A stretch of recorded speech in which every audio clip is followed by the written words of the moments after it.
Good morning. The Committee of the Whole is back in order. There are 8 of us here. I want to thank Senator Castro and Senator Lee, who joined me at 8 o'clock, and Senator Muñoz, Senator Torres, Senator Ada, Senator Lee, Senator San Nicolas, and Senator Estevez, who has several things being Xeroxed right now for our discussion. So we will take a short recess. I just wanted the camera to go on because I didn't want the public to think that we called the session for 8 and we were meeting behind closed doors. So it's out in the open, the lights are on, the camera is on, and we will begin discussion as soon as Senator Estevez's first amendment is circulated, and hopefully by then most of our colleagues would have joined us. Thank you again. We'll just take a short recess.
Good morning. The Committee of the Whole will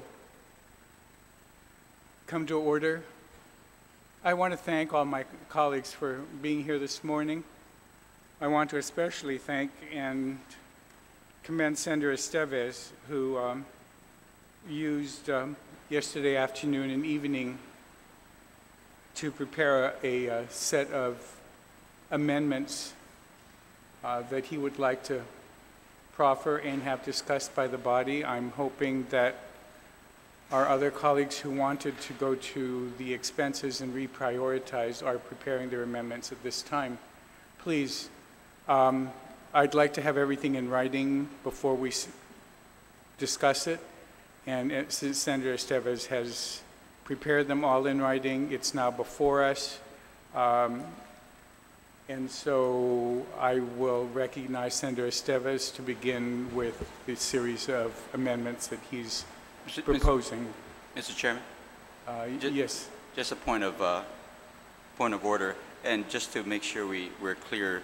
Normally, when we go through the budget process, and even for this one, as presented by Senator Estevez, that we normally adopt the revenues first before we look at appropriating out the budget. So just to clarify, since the amendments before us from the good senator really talk to reducing some of the appropriations to the various agencies and whatnot, I guess the question is, are we basically going to go to the appropriations first and take a look at the possibilities of reducing the appropriations and then come back to a revenue adoption?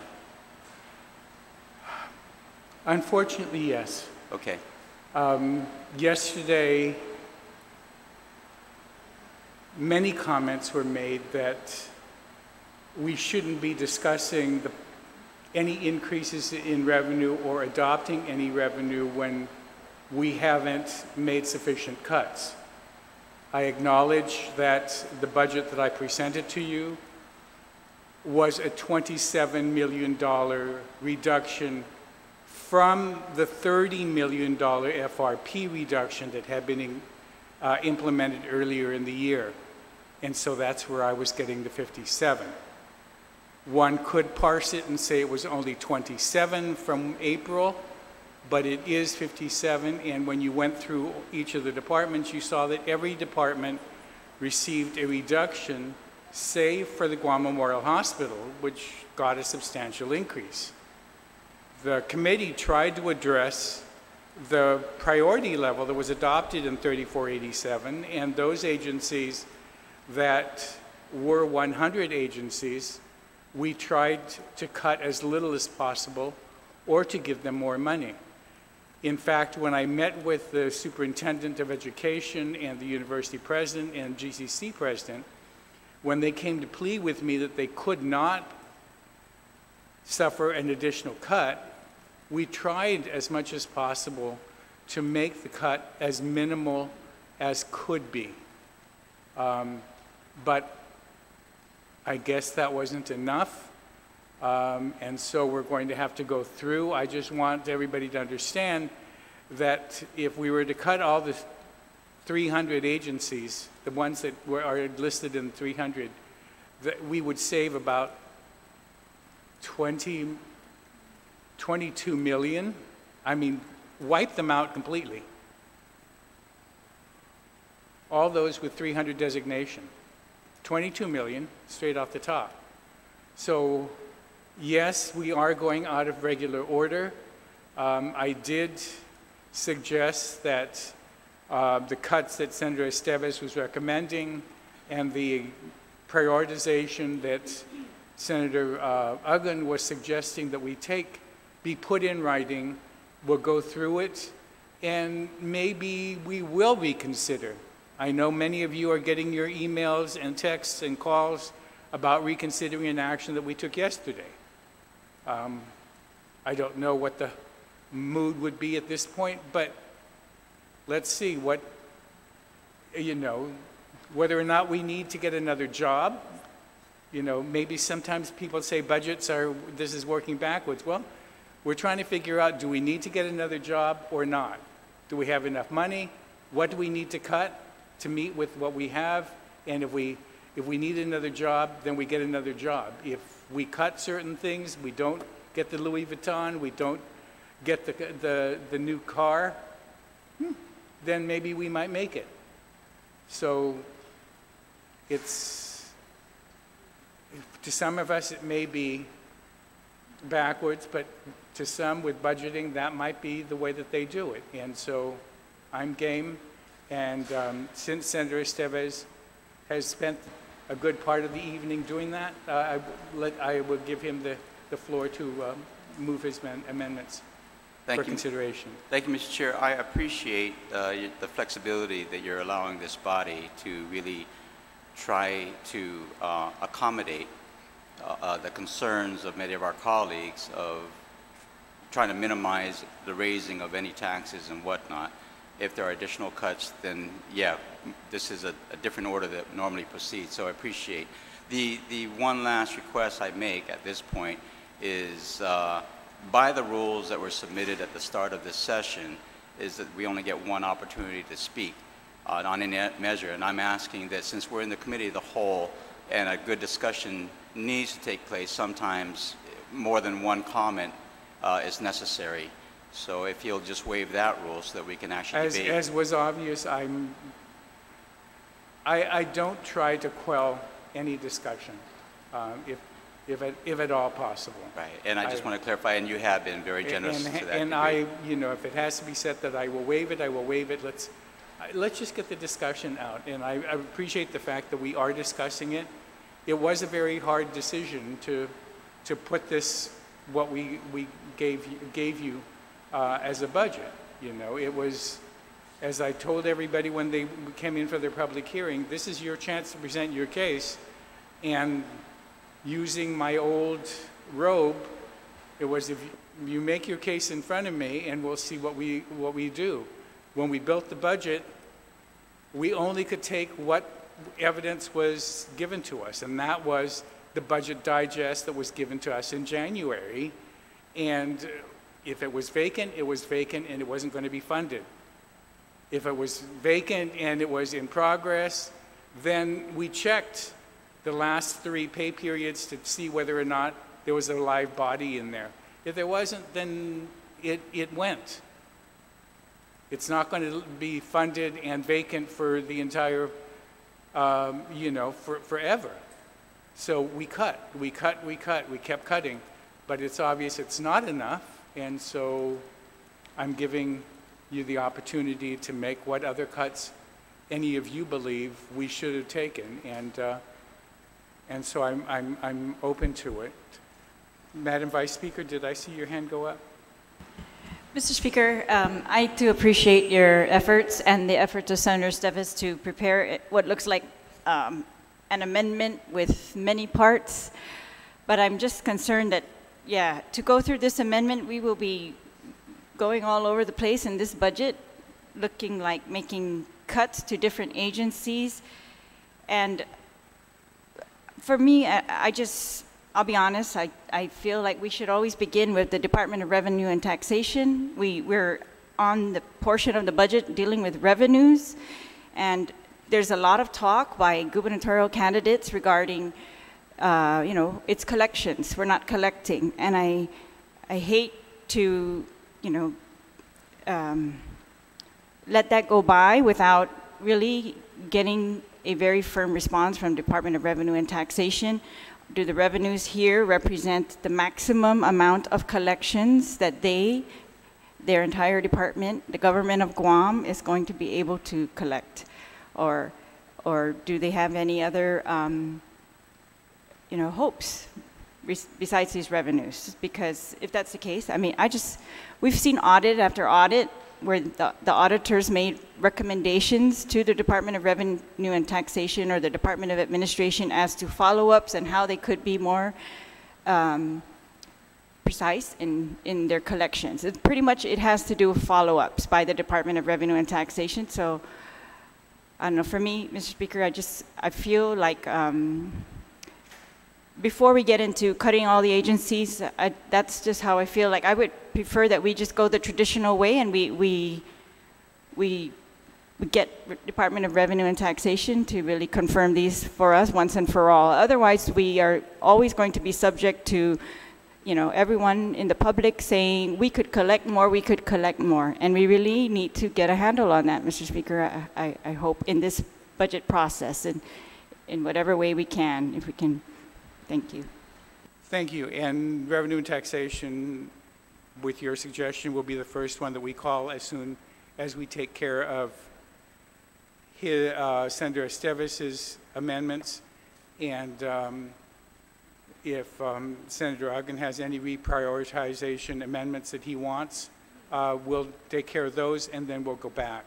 I know it's not the way that we've normally done it, but I've tried to include everybody in the discussion, kept everybody together. The 62-page committee report that you got explains how we got to where we're at.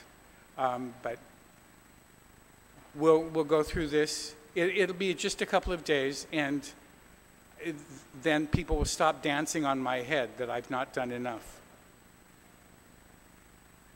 Mr. Speaker, just the other, it's just my concern. So when we start entertaining this amendment, we're going to be going from the Department of Education to the Department of Labor to Civil Service Commission, all these agencies, and cutting them without them at least giving us the opportunity to talk to them to see the impacts of these things. All the agencies, their testimony and their digest is on record. It's on the ofbguam.org, ofbguam.org. Their digest, everything's there. That's how the budget was built. So we can deal with the evidence that's before us. Taking additional testimony after the defense is closed, I don't allow that. It's closed. All right. Well, that will be the first time ever then that when we're doing a budget, these agencies are not we're not dealing with Department of Education as a whole at one time, and we're jumping all around. That's, I guess we'll see, Mr. Speaker, how this works, but I'm very concerned about that. I share with you with your concerns, but I'm just trying to address a couple of issues that were raised. Yes, Senator, thank you for joining. Wait, Senator Rodriguez was before you. Thank you, Mr. Speaker. Mr. Speaker, I want to thank you again. Thanks, Senator Esteves, for putting this together. And the only question I have is that with these proposed cuts where we're going to have to make those tough decisions, something that we can't avoid with these $23 million cuts is that jobs are going to be on the line. And that's something that we're going to have to make a decision here if we move forward with this. My question is, and this is something that my office has been reviewing this past few days, but perhaps, and this is my question, if OFB has looked at something that's been done in the past, has done an analysis of incentive for early retirement. I know that it was done in the early 2000, and I believe you also proposed it sometime in 2012. Is that information that that OFB may have available, that as we go along, that's something that we can keep, in our minds as well? As I understand it, the early retirement that was done 20 years ago was a financial disaster. It wasn't a positive thing.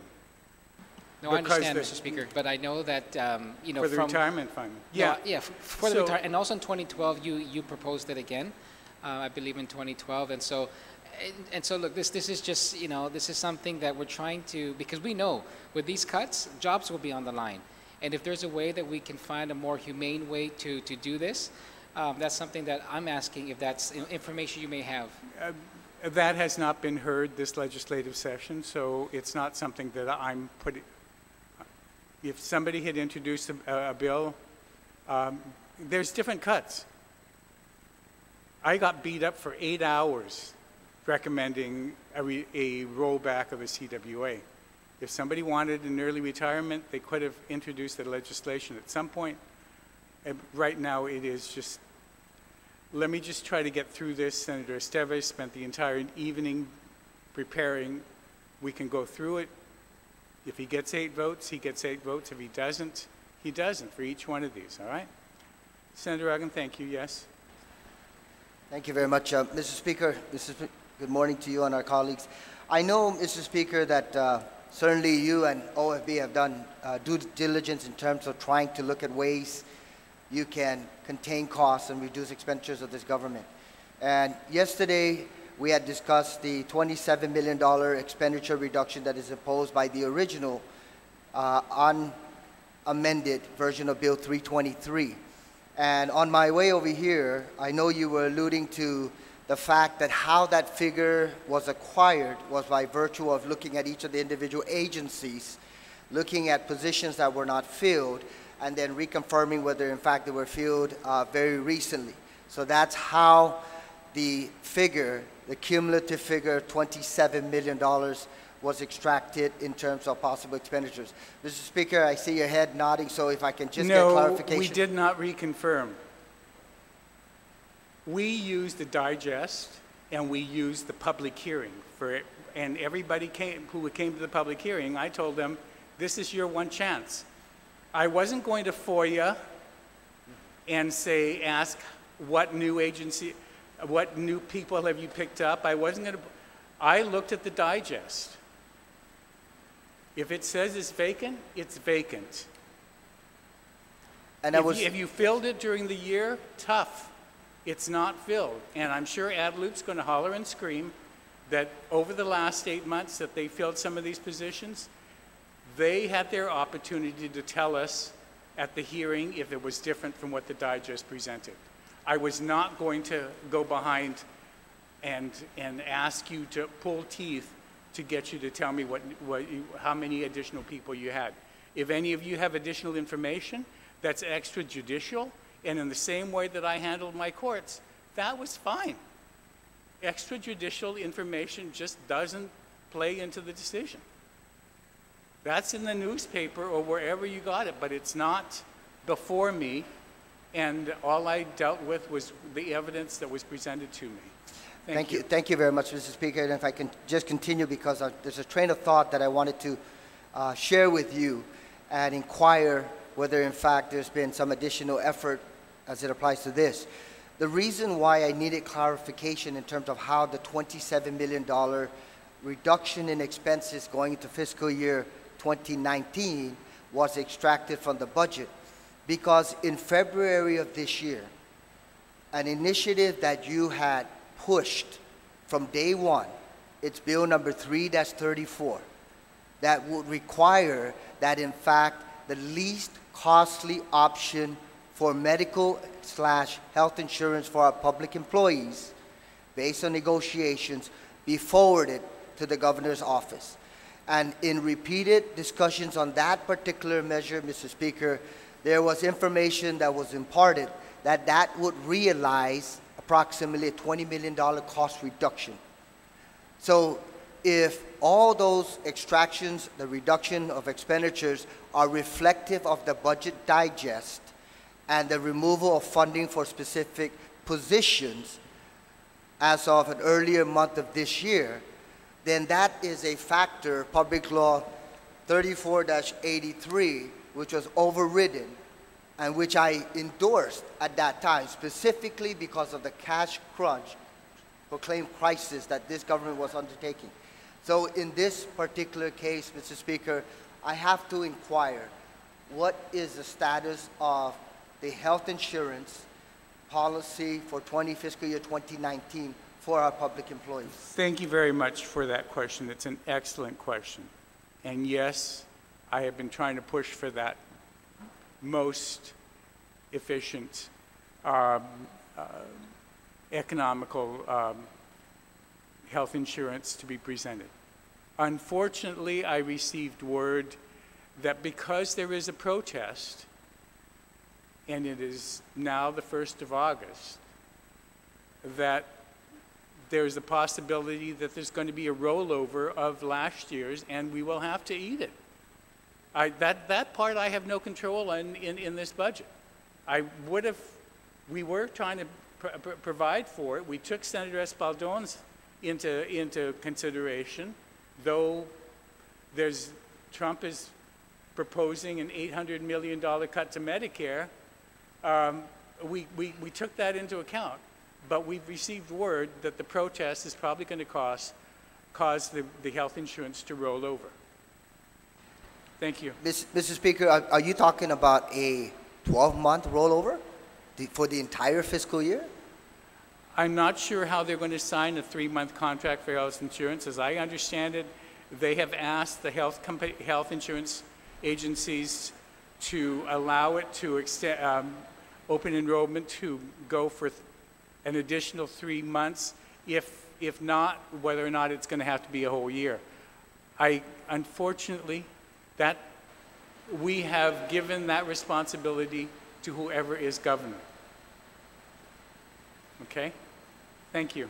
And Mr. Speaker, I mean, that is a major part of this entire equation. And looking at if, in fact, the consideration is to roll over the entire contract for the entire fiscal year, then there's really no recognizable need to reduce cash allocation and contract amounts by this administration. That's what I am leading up to in terms of, first and foremost, if it's extended for a year, you said possibly a shorter time frame, but if it's extended for a year, then the most economical option will not be forwarded to the administration, to the governor, for consideration. And that will not translate into what public law today, 34-83, requires. I understand. And I introduced that bill in the last legislature. I reintroduced it again in this legislature, and I thank all of you for helping me with the override. Unfortunately, I do not control the negotiations or the protesting, and it has been protested. I can't say more than that. It's just not going to happen, and it's not because we didn't try. We all got criticized. I got criticized for initially making the amendment, but you all got criticism because of the fact that you helped me override it. So, but it's just not happening right now. It's in a protest, and there's nothing. We may be short, actually. Yeah, but Mr. Speaker, if it's in a protest, then we, from our perspective, I've got to look at ways in which we can contain it, whether it's an allowance, and incidentally, just so that there's clarification to our public employees out there, there will not be, as a result of a possible rollover of the healthcare insurance policy, a loss in benefits. There will not be, because the benefits are dictated by law. So I need to make sure that we make that clarification. Yeah, no, I think they all know that the rollover will mean that they will keep the insurance No, the insurance companies. I am speaking to our public employees. Okay, no, but the employees know that better than we do. They were opposed to us doing the single one if that was the most economical. They wanted what they currently have. That's what the criticism that I got for the introduction. But they're going to get their wish because it's not going to change. And, you know, Right, just, so- Mr. Speaker, I think that just looking at that particular contract, and you alluded to anywhere from possibly up to $20 million cost reduction, that's where some of the expenditure reduction can be realized going into this budget. Thank you very much, Mr. Speaker. Thank you. Senator Esteves. I'm sorry, Senator Ada.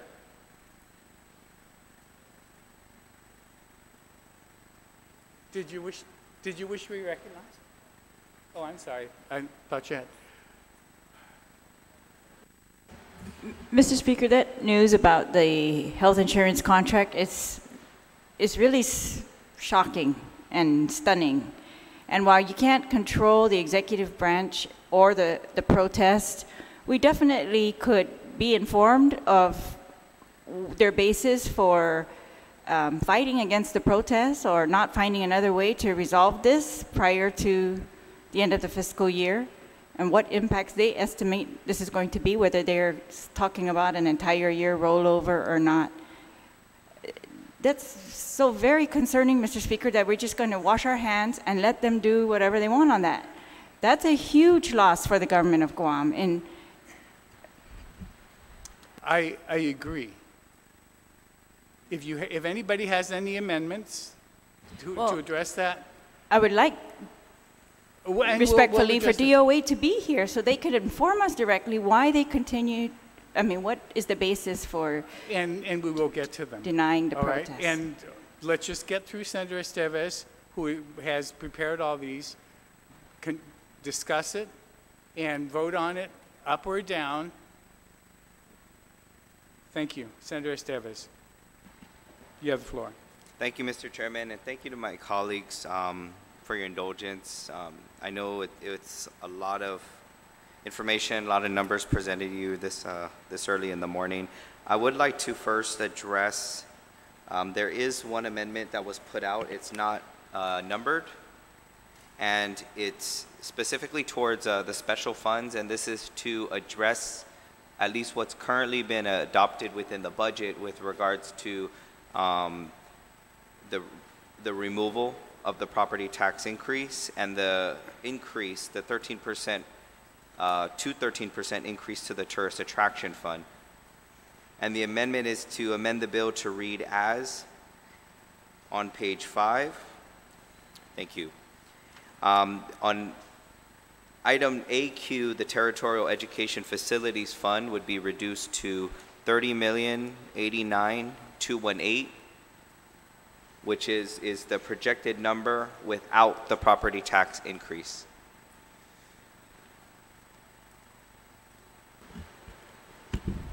A point of order, Mr. Chairman. I don't have a copy of this Oh, is it not? amendment that's being discussed.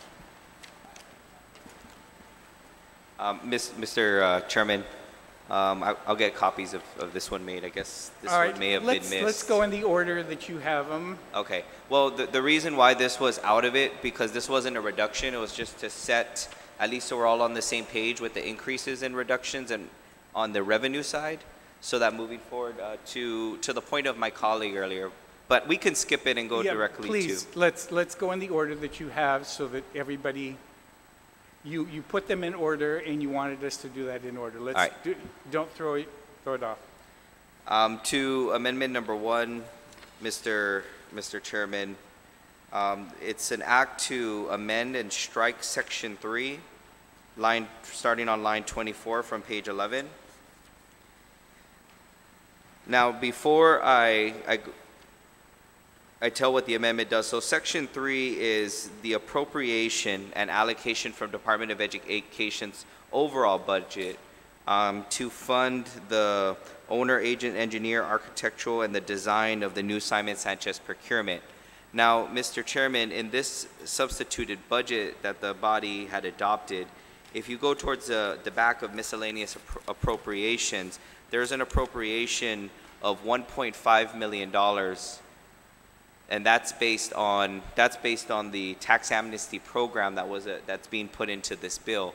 And so, at least the way I understood it to be, Mr. Chairman, was we appropriated in total $2.5 million towards the engineering and design. And so, in removing and deleting section 3 and maintaining the $1.5 million, I think the appropriation is towards the back, Mr. Chair. I'll get that exact page for you. So. Okay. Does everybody understand the amendment? That there is a double appropriation. So page 129. Okay, there you go. Identify your pages every time you speak. Thank you, Senator. Yes. So if the 1.5 million is intact with the tax amnesty, I'm moving to strike section 3 and leave the appropriation of $1 million in general fund appropriation of open. That's basically unencumbering that $1 million for Department of Education. And all of these amendments, Mr. Chairman, are towards closing that $23.7 million gap that was left when we voted not to move forward with the land tax. And so that land tax is directly attached to TEF. And so that reduction came from Department of Education. And so all of the amendments here, going with a general fund approach and a little bit of TEF, is in order to fill that gap back up so that DOE is back to the appropriation level as introduced in the bill.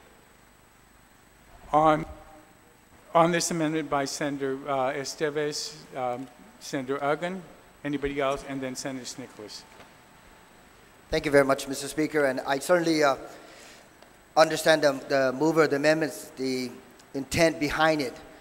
But, Mr. Speaker, if we recall during the course of the public hearing of that particular proposal that was heard in your committee, that I proffered to allocate approximately $1.5 million, there was a plea, $1.5 million to Simon Sanchez, specifically for the architectural engineering and engineering A&E services and the AOE, the owners, OAE, Owners Agent Engineer Services, Mr. Speaker. And there was a plea by an individual who presented testimony that if in fact the figure that is required for these particular services to get the process started, to make sure that in fact we give the Department of Education sufficient resources in this budget at the get-go as we consider and deliberate fiscal year 19's budget, that they get at least a certain amount. And there was a plea by an individual representative that asked to at least increase it by an additional $1 million so that it would meet the requirement that was the figure that was shared with us by the superintendent. So, Mr. Speaker, when it comes to education, when it comes to a school facility that has been waiting for over 8+ years to actually get the reconstruction process started, this legislative body has supported initiatives not only by the senator behind me, but also by myself, and it has been supportive of the initiative to make sure that we get the momentum going to reconstruct Simon Sanchez High School.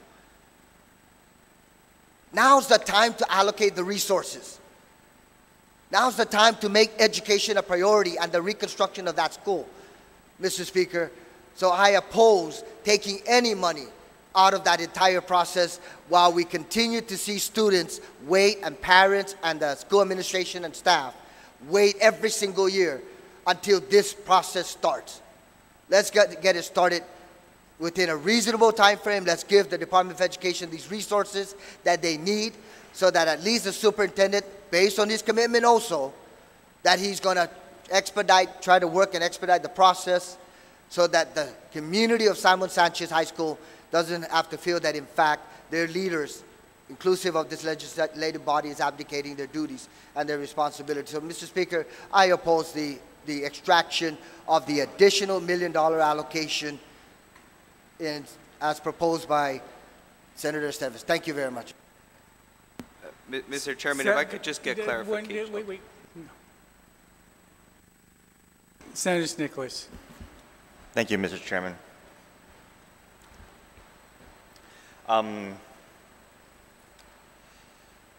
I do have concerns with the amendment, but it's on a more technical basis. And just for, again, on the record, Mr. Chairman, this act is effective for the fiscal year October 1. Is that correct? Except for the one on page 129. My concern, Mr. Chairman, is that what we've seen in the past is the intent to appropriate prior fiscal year revenues for a following fiscal year objective, only come to find out that the cash has been spent and that the administration would claim that it was cash in that fiscal year that they used in order to meet whatever other obligations they wanted to. And so the way the section 3 is written on page 11, line 24, is if you look at the last sentence, it says the sums unallotted, unencumbered, or unexpended by June 30th, 2019 may be expended for the operations of the Guam Department of Education in fiscal year 2019. And so what I see this section 3 as with that particular sentence is almost like a catch-all, where in the event that the intended appropriation on page 129 of the amnesty money all of a sudden doesn't materialize because they turn around and one day you wake up and say, oh, we spent the money, it's not there, then DOE will still be able to access this $1 million for that A&E. And if it did materialize, if that $1.5 million was made available, then that last sentence would allow them to instead reprogram that specifically for operations. So I feel like this section 3 that is attempting to be stricken, I find it to be almost like an insurance policy that no matter what, we're going to make sure we fund this A&E. Because I understand, Mr. Chairman, and the way page 129 is written is very well written. It's locking the money up. It's saying you cannot use it. But Mr. Chairman, we've seen special funds with the exact same kind of language get raided, and everyone just throws their arms up in the air and walks away from it. If we don't have this insurance policy that is the language on page 11, line 24 that's proposing to be stricken, and if that happens and they spend that 1.5 million that's being identified on page 129, then we're going to be right back where we are today with Simon Sanchez A&D not being funded. So I don't find the language in the section 3 being stricken to be overly restrictive because of that last sentence. It does allow for DOE to reprogram it for operations, and I don't think that the purpose of striking this section 3 is to reduce the DOE appropriation by $1 million. So I think leaving it in there would still allow for the A&D to get funded on an insurance type of basis. But if it's already funded, as intended on page 129, then DOE can use the money anyway for their operative needs. So I would recommend keeping it. It just ensures that we're going to have funding for the A&D, regardless of whether or not that 1.5 million gets rated between now and then. Okay. Just so everybody understands, when 323 was originally introduced, we included this provision to show the committee's commitment to the Simon Sanchez community. And we put the $1 million in. When 330 was introduced and was heard, we decided to include 330, since it was publicly heard, in this bill and have it effective immediately. So it's an additional appropriation, and I just wanted, as I had mentioned to the superintendent, I put your 1 million in 323, and even in 237, you were taken care of. Don't think that I'm going to abandon you. We just added the 1.5 after from 330 on page 129. But this amendment is on the floor. Anybody else wish to speak to it, and then I'll allow Senator Esteves to close. Senator. Thank you, Mr. Chair. Mr. Chair, just a question. I believe, and correct me if I'm wrong, that when the issue of funding the A&E services for the Simon Sanchez project, I believe DOE stated that their estimate on what it would cost is roughly around $5 million.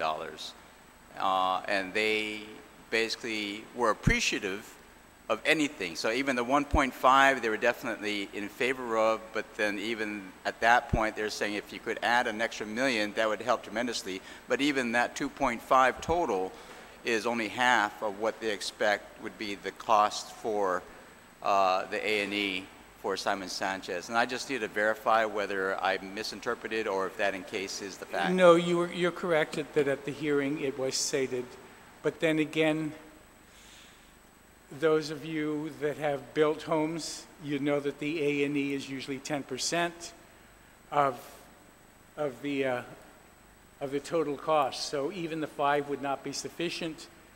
What we wanted to do in the committee was to at least get the OAE done, so that person could assist the department in moving it forward. Because all the costs of Simon Sanchez was supposed to be on a municipal leaseback agreement. All the architectural and engineering fees were supposed to be included in the total cost for that. That's why they didn't find any money, because you needed to get to a lease. You handle JFK, you know that well. We just want them to have somebody who understands procurement and engineering to assist the superintendent.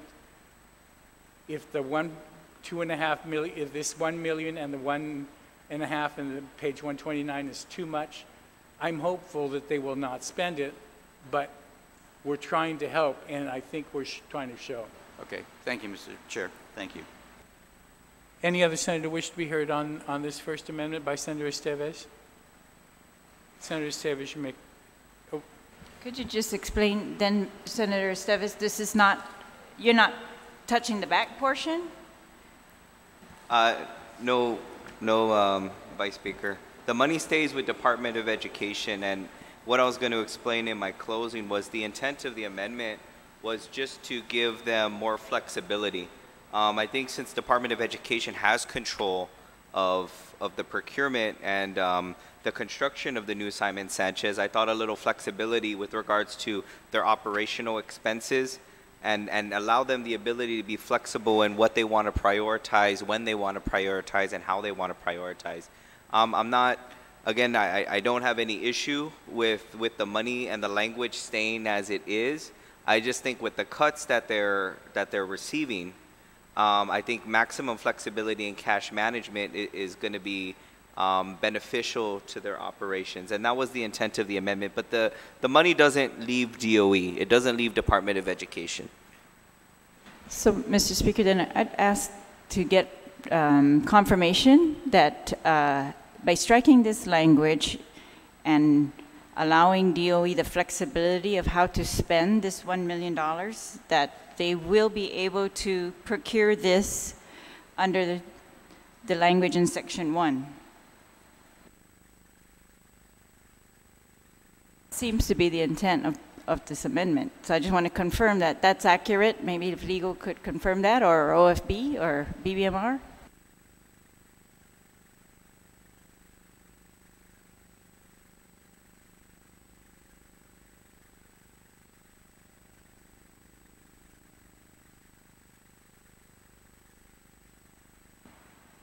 can you restate the question, and I'll have both of them listen carefully. It sounds to me like the intent of this amendment was just to not specifically allocate, and instead to allow the Department of Education to procure this, if they find it to be a priority, out of their appropriation in Section 1.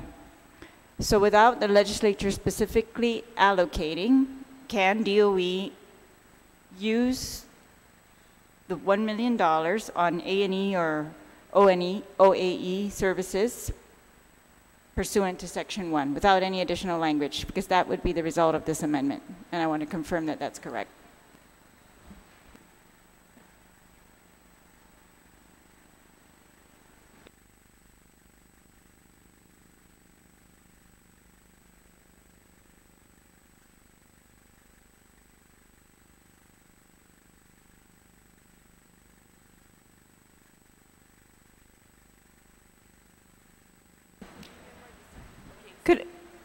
Could I ask OFB, if this is the case, then isn't DOE allowed to spend this money right now on an OAE or A&E services? Right? That's what we're going to be saying. So for this specific amendment, or this specific provision, the intent here, it says it's a shall be allocated. It's an allocation from the Section 1 appropriation. Because DOE receives a lump sum, they have flexibility to spend on what is necessary for the department. So right now, do they have the authority pursuant to the 2018 budget to spend $1 million on A&E? Because that would be the result of this amendment. We would be restoring them to the language in their current budget. Yeah, I mean, if they in the current budget, FY18, it's a lump sum budget as well, right? With some specific allocations for specific programs. Do you believe they're authorized then under Section 1 to spend it on A&E or OAE services? I won't opine on what they're authorized to do, but who would make that determination? Is it BBMR who would tell Department of Education, you're not allowed to spend it on that because that's not what the Section 1 says? Who would interpret that? We are discussing the 19 budget, not the 18 budget, so there's nothing that we can do about the 18 Well, budget. then in 19, who would interpret that and tell Department of Education, that's correct, you can or you cannot spend $1 million out of your budget on A&E services? Because that's who we need to confirm this amendment.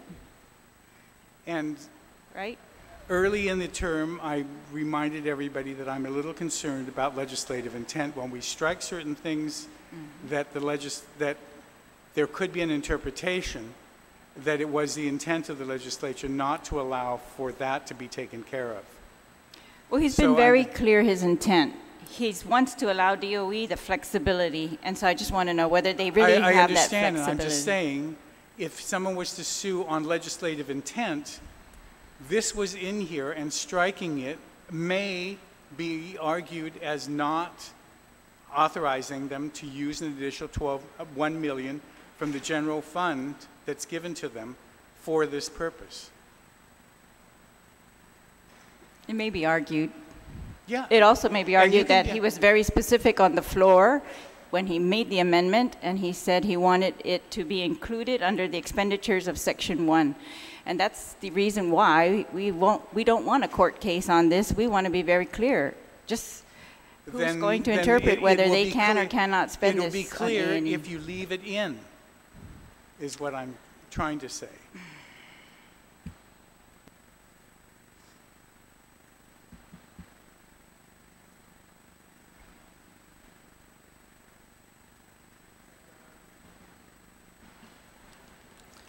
Mr. Speaker, you know, there's trying to be, or the mover of the amendment is linking this particular provision with what's in page 129. And I'm really somewhat concerned, and I understand your intent of incorporating it into the budget bill. But I would strongly recommend, Mr. Speaker, that you reconsider the approach. Because come August 6, after the additional remittance of or collection of about $16, $17 million, and it's spent, then your proposal to send $5 million out of the tax amnesty program collections to GMH may fall on deaf ears. Likewise, the $1.5 million, which, yes, I was going to move to increase it to by an additional $1 million, but that would also fall on deaf ears. We've seen how this administration has always responded, Mr. Speaker, in terms of the allocation of resources. In the SES on June 22nd, when you called the SES, Mr. Speaker, the Consolidated Revenue and Expenditure Report showed an anticipated $457 million excess in the projected revenues, based on the discussions there. But not even 4 days prior to the SES, there was a hearing on a proposal or a discussion where the superintendent was here and stated that he had approached BBMR officials and he was instructed that there's no funding in the TEFF for the specific purpose as outlined in Public Law 34-101, which is transferring the procurement process to DOE. So I want to caution us with the approach that you have taken, and I understand fully your intent. Let's pass the budget, let's incorporate it into the budget, but the funding may be expended and exhausted before this bill even gets to the governor's office. So I would recommend that the sections on page 129 be extracted and we deal with that.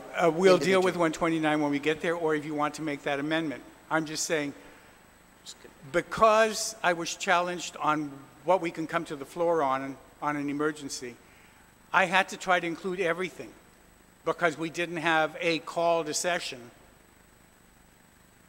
So if you're willing to have a call without having the 5-day or I tried to put it all in here. I didn't want a challenge that I couldn't deal with it. Mr. Speaker, I thought your letter on the emergency and the budget bill was sufficient. But we're talking about GMH here. That is in need of dire resources. I understand, and I was We're talking about our students about ready to go to school in 2 weeks. And I was hoping that we would be done by the 6th. in a somewhat unsafe environment. That's a health issue. That's an emergency. Unless anyone wants to contest my read of that, those 2 measures require an urgent discussion and action on it. That's why. Thank you, Mr. Speaker. Mr. Chairman, just one quick point. I think all the colleagues have brought up very good points. I think the language in there is good, as was alluded to by the good senator from Dedido. And I think that, to experience of my colleague from Zotnya, I think there is the potential that that money could very well get spent before it actually has an opportunity. At the end of the day, Mr. Chairman, the money stays with DOE. There was, to be very clear, there was no intention to remove it from DOE. I think it's just giving them a little additional flexibility because the language gives them till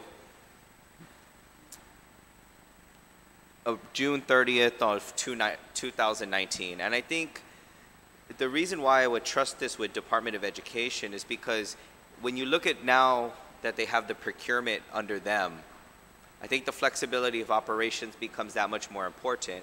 I think the intent behind the original amendment was with Department of Education, if we can trust them with the procurement of their school, then allowing them the flexibility of their funds either towards that procurement at a specific time, at a specific price, based on their operations and budgetary constraints. I thought that flexibility would be beneficial to their operations. But I think the language in Section 3 is fine. I didn't have an issue with it.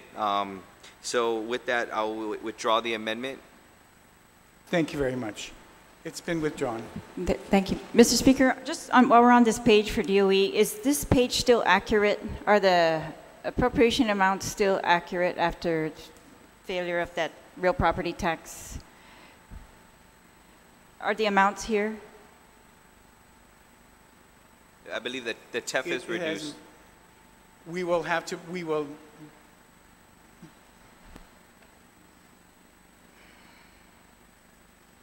the spending levels are still there. We will have to find other ways to be able to give them the money. We'll find GF, general fund elsewhere. The amount that DOE is going to get will still stay the same. We'll just have to figure out how to get that same amount. All right, well, for example, on page General 11, it says the TEFF, and then it shows an amount, and this was raised in the substitute version because of the real property tax increase, right? Correct. So would that, can we just be told what these numbers are then right now? That would go back to 5 instead of 29? They will have whatever they need. That was the total amount. We'll just have to reallocate it once we finish with all the amendments.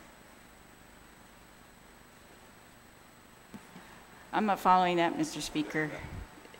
The amount... That's the hope. That's the hope.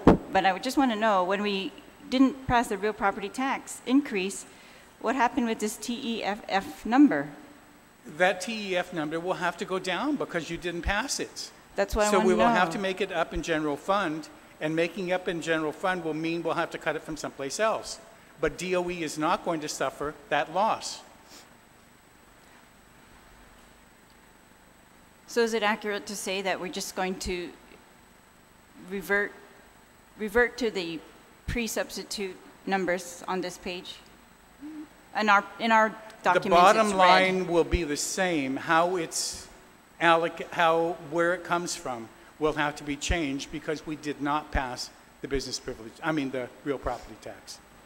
They will get the same bottom line of 231. Are you changing the general fund amount then? It will have to be, unless we're going to reduce them by 15 million.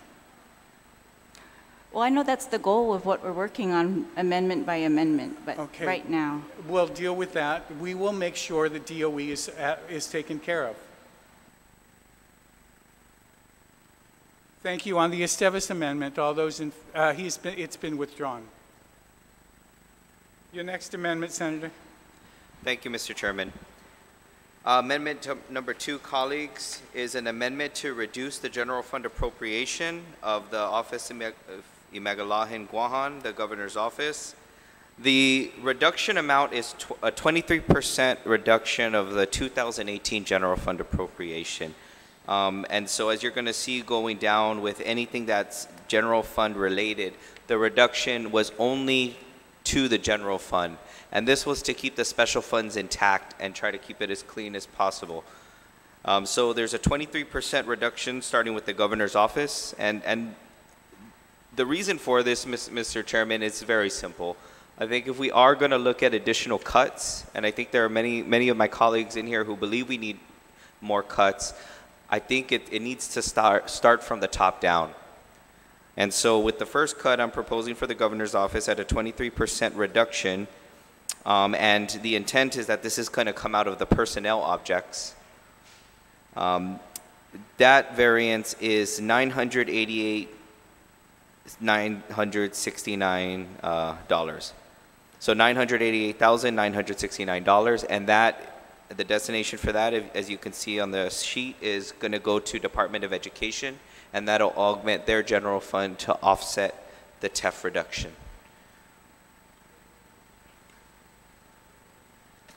Senator Lee, Senator Nicholas, and Senator Uggan. Anybody else? Senator Masi, Mr. Speaker, I do thank the mover of all these amendments for all the work that he's done to try to move this measure forward in terms of realizing cuts to the government of Guam. One of the questions that I had, if the mover of the amendment would so yield,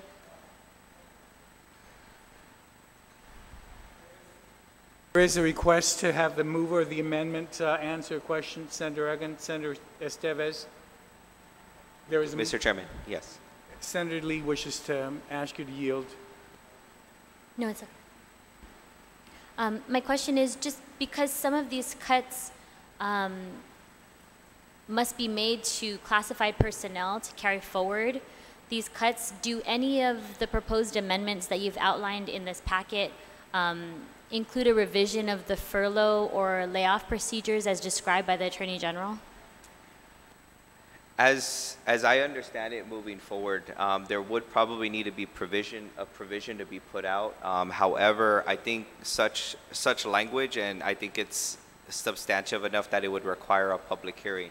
It has been brought up to be able to push legislation forward to streamline the furlough process.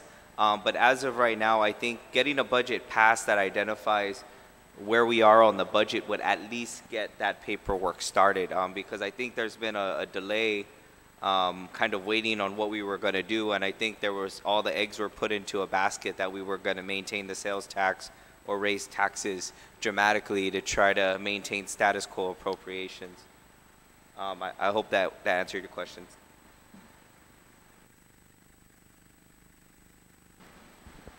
Thank you very much. Mr. Speaker, I'm just concerned that this might make some of these amendments just, I think we take it one by one. This one, the personnel in here are all unclassified, and so for this amendment, it's different. Senator Nicholas, Senator Uggan, then Senator Ada, did your hand go up? No? Okay. Thank you, Mr. Chairman. I echo some of the sentiments of the retiring speaker. In this particular amendment, it's seeking to reduce the budget of the Office of the Governor by 23%. And granted, the entire governor's office is an unclassified operation.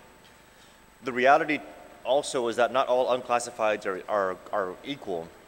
And also, not all offices have the same access to resources. So, for example, the governor's office, if the governor wanted to fully fund it with compact impact money, he could.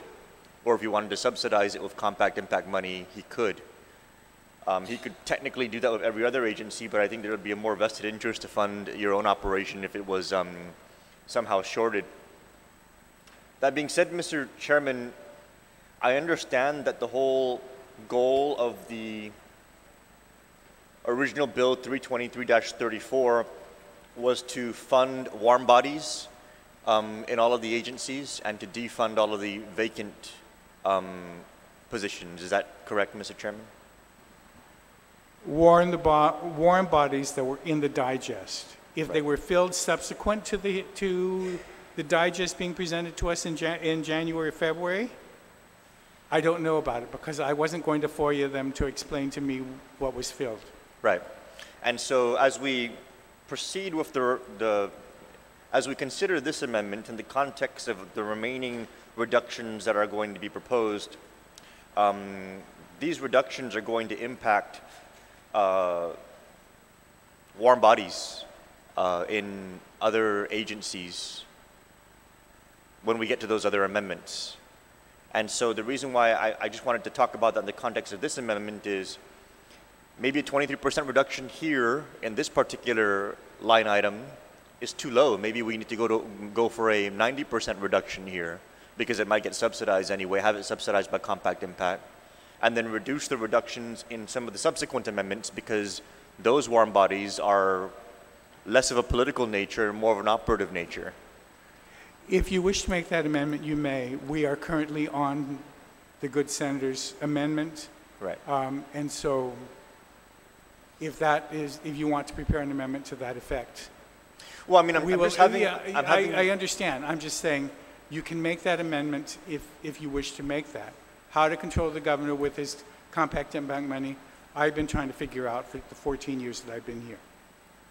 I'm just trying to have a contextualized discussion, Mr. Chairman, because how I would want to approach what this amendment is suggesting would vary greatly upon how the remaining items that are being proposed are going to be impacting the other operations. And so, for example, and I know that we're doing a lot of work, and I'm not trying to put more burden on OFB, but if we could get a clear picture of what the classified and unclassified employee costs are in these various agencies,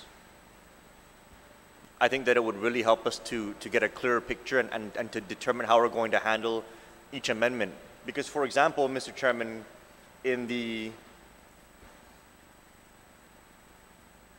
Civil Service Commission or in the Department Let's stay with this amendment. No, Mr. Chairman, the point that I'm trying to make is that I might want to reduce more. I might want to take a bigger reduction here in order to take a lesser reduction later. But I need to know how much I'm going to reduce later or how much I'm going to subsidize later in order to know how much more I'm going to reduce now.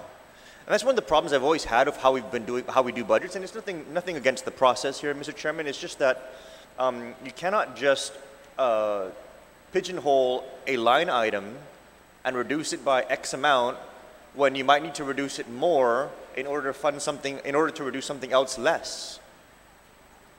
So in order for me to be able to know what I might want to do in an amendment here on this reduction, I need to know if I want to reduce this by 50% or 75% so that I can reduce DOA less or the Civil Service Commission less or Department of Labor less, because those positions may be far more critical than the political hires up at the governor's office.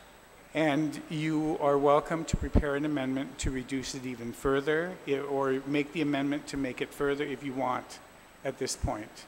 I'm just saying, let's deal with the amendments as they come up. My point. We filled the warm bodies that were in the digest. No one should have been filling any vacancy except for replacements of the warm bodies that were there when they sent me the digest, because we were supposed to be in a fiscal crisis. If they filled more than they did, they're the ones that are going to have to figure out how to be able to deal with them. But we dealt with all the warm bodies that were in the digest. My point, Mr. Chairman, is that I'm unable to make an informed decision because I don't know what the other needs are going to be, and if we need to cut more in this line item in order to cut less in another line item, then I want to be able to do that, but I need more information.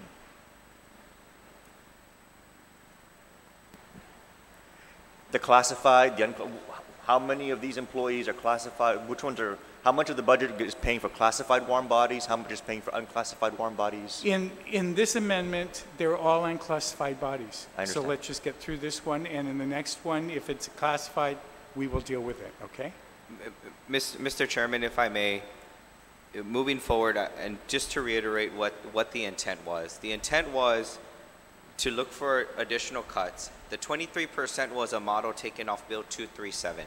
That was a baseline cut for the legislature and basically the top tier positions within the government.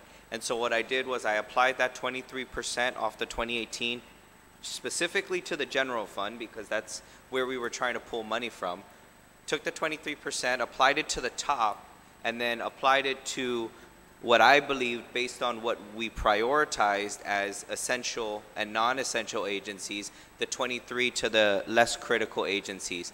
Now, the ones that I wasn't able to apply that to were agencies that pretty much had no general funding to even apply the 23%. They were entirely special funded. So that's why you don't see a slew of agencies here that have that reduction. Looking at and based on the budget digest and the personnel objects that you had budgeted for, aside from the unclassified things like the governor's office, I think every agency is going to be touching into the classified sector. And now, before we start voting on it, you know, and so my colleagues are clear on what my intent has been, I just want to try to share my frame of mind moving forward. If you look in the back of the budget, and this is before we start voting on the amendments, Mr. Chairman, because it's going to carry over with all the other amendments. If you look on the back of the budget, COLA is around 14 million, and I don't have an issue with that. Please, Mr. Chairman, I understand. Let's stick to the amendment. Well, this is about the amendment. This is to help justify the amendment. And then if you look at retiree health care, that's at 34. Now, all I'm saying, thank you very much, Senator Esteves. Mr. Chairman. Anybody else?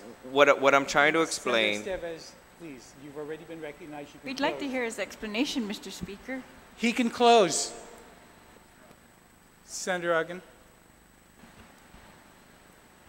Thank you very much, Mr. Speaker. Mr. Speaker, as part of the Public Law 34-87, there was already a mandated reduction in the allocation of the governor's office and the legislative body. And looking at this proposed reduction further from the general fund, from 7 million from the governor's office, general fund allocation, $7,040,760, down to $6,023,762. And this is based on 34-87. We're looking at a 14.5% reduction. Without this proposed reduction from the existing allocation for fiscal year 18, Mr. Speaker, the governor's office would take, going into fiscal year 19, with this so-called cash crunch, a 1% reduction. While all these other agencies are going to have to absorb some additional cuts and reduction of expenditures. And that 1% is based on the proposal that I have before us, because Public Law 34-87 reduced the overall allocation for Imagalahin Guahan to $7 million that I alluded to. This proposal will reduce it to $7 million, $7,012,731, a 1% reduction. While all these other agencies would have to take a hit. So I certainly support the amendment, Mr. Speaker, and I commend the sponsor for moving it, because if there's any time that we need to send a message, it's got to start from the top. Thank you, Mr. Speaker. Any other senator wish to be heard on this Esteves amendment? You may close, Senator Esteves. Thank you, Mr. Chairman. It was actually, the appropriation amount is lower. It was brought to my attention. There's a typo on the indirect cost fund. Now, again, I stated the intent is only to focus on the general fund. The indirect cost fund is not accurate. It's actually going to be a lower number based on this year's budget. And that number should be, what was that? Was it 210? 299? So around 300,000. But again, the reduction, to stay specific to the general fund, to find additional appropriation for GDOE under the general fund, only proposed the reductions onto the general fund. Now back to, as I'm closing, Mr. Does everybody understand that? There was, He included 891. It was wrong. In the budget, it's 299. So So that the addition would be wrong. It will remain as is. The 299 will remain as is. Mr. Speaker, what about the summary of base operational appropriation where they put the object categories? Is that going to be amended?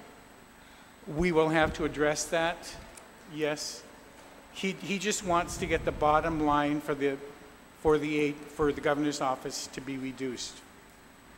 That's Yes. his amendment, and we will move it so that it's done correctly. Thank you, Mr. Chairman, and thank you for the opportunity and the flexibility.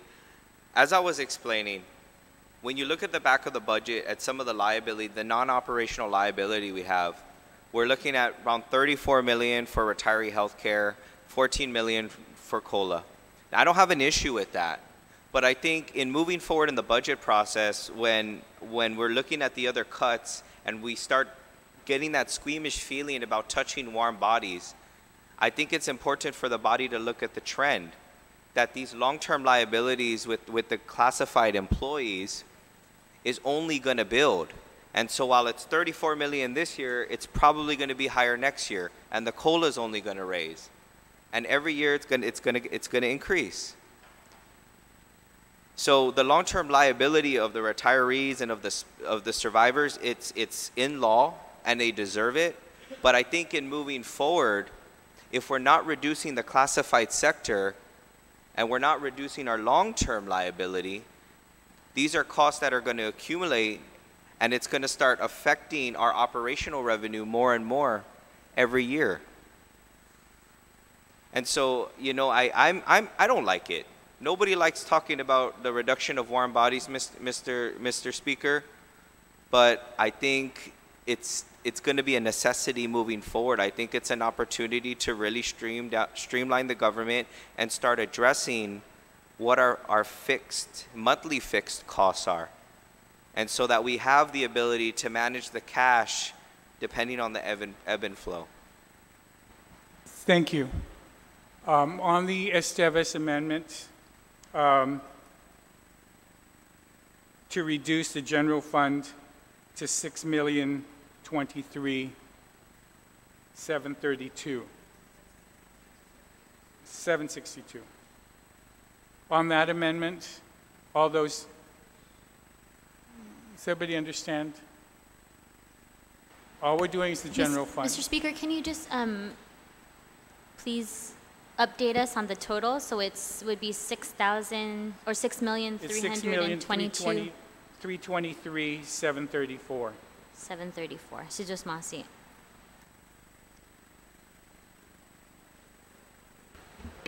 Mr. Speaker, the indirect cost fund does not change? No.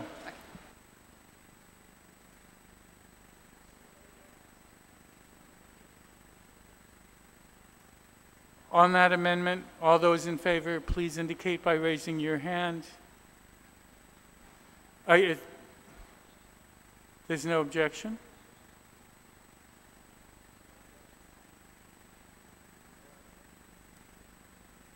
Okay. No objection?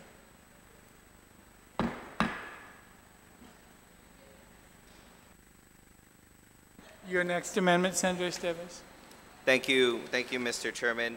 To continue on to the same logic, while it is unfortunate to do this, and it really does hit close to home, I think to stay consistent and be fair and show the people of Guam that we're taking the crisis serious. I mean, because we have proposed and adopted, and it's been tough, some tax increases. So I think it's imperative that we show the people that there are cuts associated with them. Now, as revenue starts to equalize, as we get a better picture of what the economy is looking like in terms of receipts, even with the tax cuts, as the economy grows, I think there's always opportunities to appropriate back into the government. But I think in this time, we have to be the first ones to make the hardest of the sacrifices as a show of effort. I mean, because at the end of the day, I do have to commend Mr. Speaker that this is going to be the first time that GMH is funded. And we were able to pull together a lot, and you were able to pull together a lot without hitting public safety too much. And so I think this is probably going to be a budget that this body passed. And the way we've taken this budget approach moving forward has really prioritized health, public safety, and education. And so I ask my colleagues for their continued support and to be fair in how we deal with the cuts in the government. And again, I apologize to both my colleagues here on the floor and the staff working here in the legislature.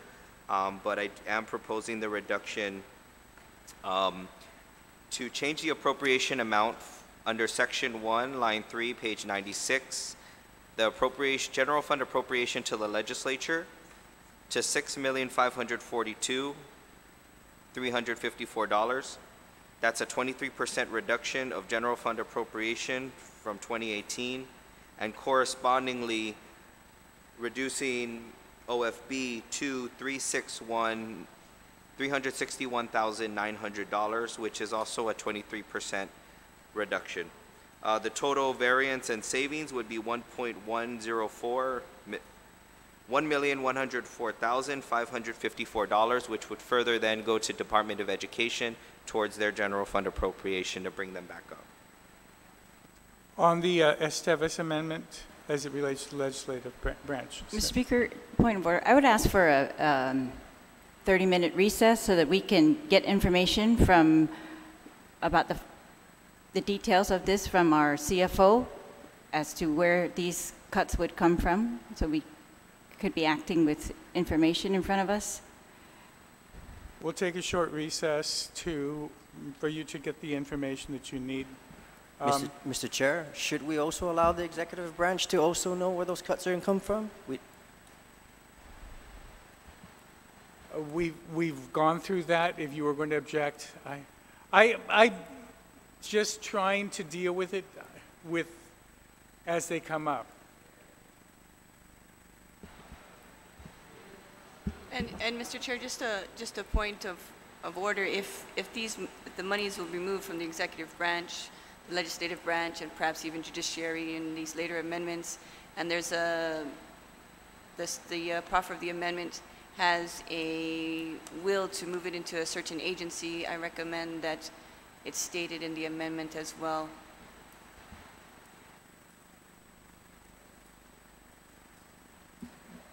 Mr. Chairman, if I can just clarify, the reason, and just based on the amendment, so I will put in the amendments, but the thing is I can't appropriate to Department of Education till the bodies approve the reduction from 1 cent. So if we want to address them as different amendments, the reason I'm going with the reductions first is so once we've identified the funding as available, then even if I think it should go to Department of Education, I think every member should have the ability to put their amendments in and determine where they want that free-floating funding to go. But I think before I start trying to appropriate it somewhere, I think we need to just come to the conclusion that it's available and that we're going to either reduce it and make it available for appropriation anywhere.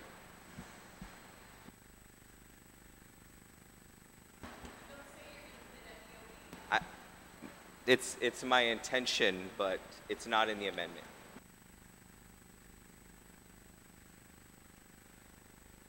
Mr. Speaker, maybe I would also ask for just a little more time so we can review the rest of these amendments.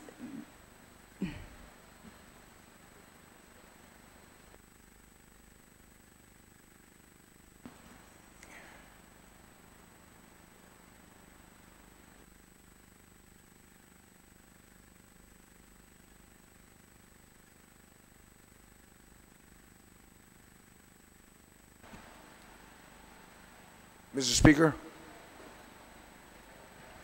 can we get a more better total from Senator Esteves, exactly what we're looking at for the legislature? I'm trying to do the math, and 1,104,000 doesn't exist. It's more 1,162,000.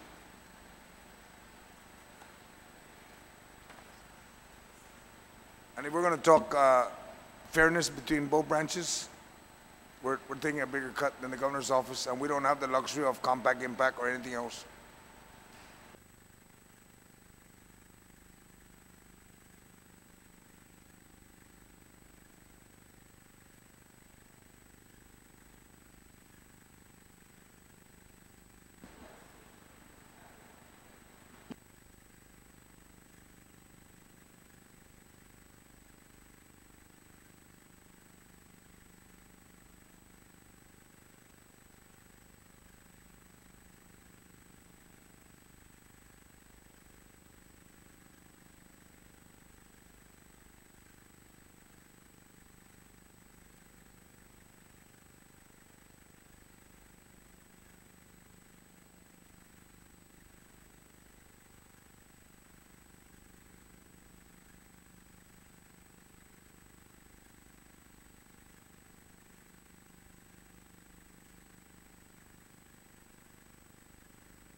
We're back on.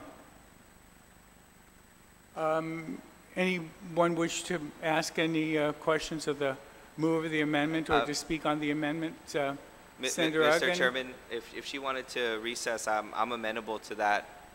Senator Uggan has a question first. Thank you very much, Mr. Speaker. Mr. Speaker, I just want to endorse the proposed amendment by the good senator.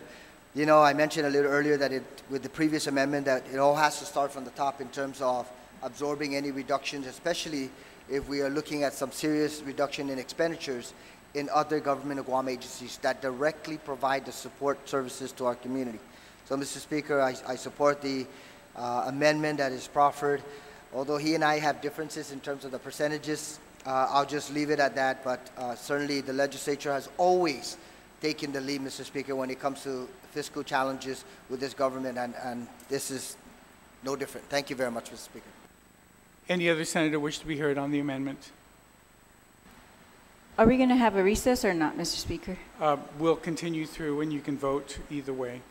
We're not going to have a... Mr. Speaker, I'm making a motion for a recess till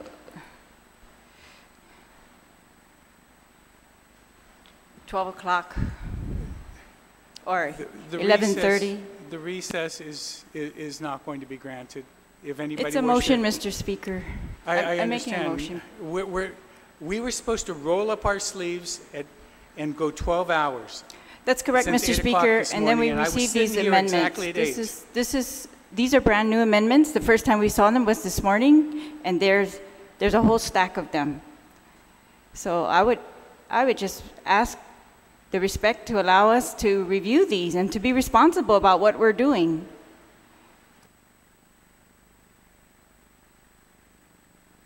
Mr. Chair, if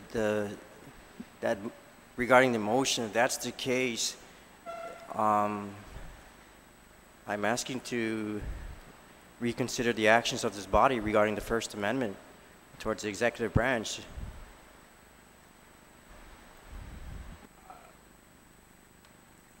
Let's deal with that. There's a motion to recess until noon. eat before then because we will go from 12 noon till 10 tonight. Recess until noon.